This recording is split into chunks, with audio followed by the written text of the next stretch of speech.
Hey everyone, welcome back to Forest Reviews, the place where cutting-edge military tech meets clear analysis. If you're new here, make sure to subscribe and turn on notifications so you never miss out on the future of defense systems. Today, we're diving into something that's been turning heads in the armored vehicle world: the 2026 model of Iran's Karrar main battle tank. It's a name that's been floating around military circles for a few years now, but with this new iteration, Iran seems determined to stake a more serious claim in modern armored warfare. Now, if you've been tracking tank development globally, you already know there are key players: the American M1A2 Abrams, the Russian T-90M, the German Leopard 2A7+, and the Chinese Type 99. So, what makes the 2026 Karrar relevant in that landscape? Let's break it down.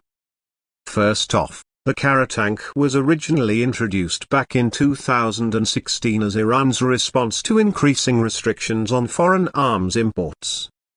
The goal? Build a fully indigenous tank with capabilities rivaling top-tier designs. And while earlier versions were essentially reverse-engineered copies of the T-72, this 2026 model appears to be a much more ambitious evolution, a hybrid of legacy Soviet engineering and modern domestic innovation. One of the most notable upgrades in the 2026 Karrar is its advanced fire control system. Previous models were criticized for lagging behind in target acquisition and accuracy, especially while on the move. The new version claims to feature a thermal imaging system for both the gunner and the commander, along with an upgraded ballistic computer. These are big steps if you want to maintain engagement capabilities in low-visibility environments or during high-speed operations. Armament-wise, the Karrar sticks to its 125mm smoothbore cannon standard for Eastern Bloc designs, but with improved autoloader efficiency and faster reload cycles. The coaxial 7.62mm machine gun and the top-mounted 12.7mm DSHK are still present, but what's new here is a modular approach to weapon mounting, potentially allowing different configurations based on mission requirements. Now let's talk armor. Iran claims the Karrar uses a composite armor system along with explosive reactive armor blocks very similar to the Contact 5 style seen on Russian tanks. The 2026 version shows a redesigned frontal armor layout, possibly hinting at improved kinetic and chemical energy resistance. That said, there's limited public data or battlefield testing to confirm just how resilient it is against modern anti-tank threats like top attack missiles or tandem charge warheads.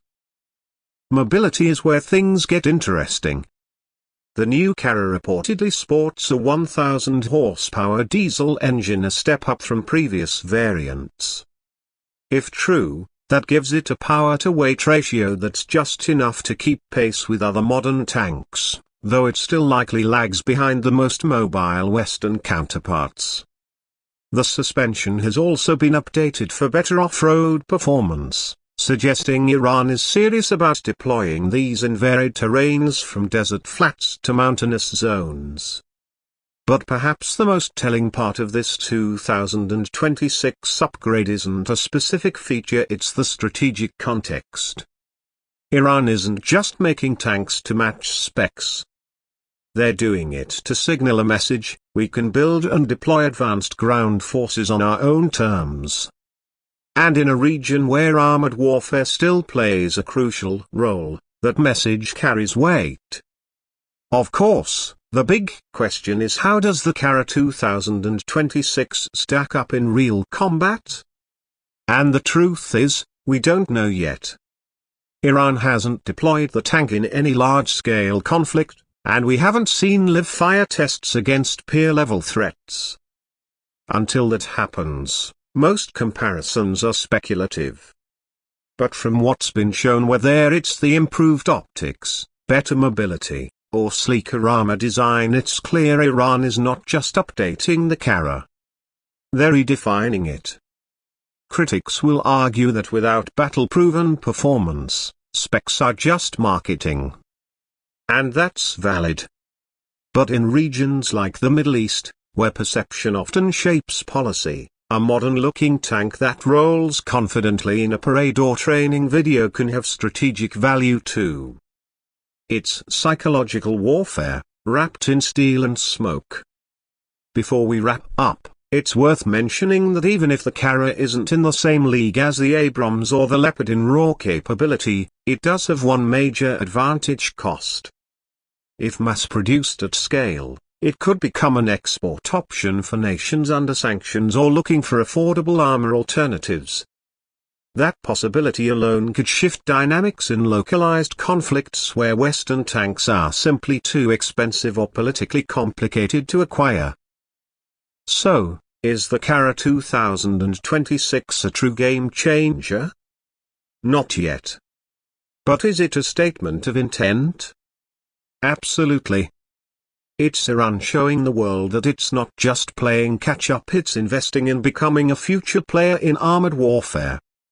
Whether that ambition is realized or not, we'll be watching closely. Thanks for sticking around.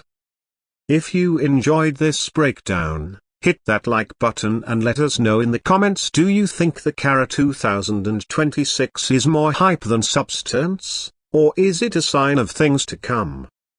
Until next time, this is Forrester Reviews. Stay sharp, stay curious.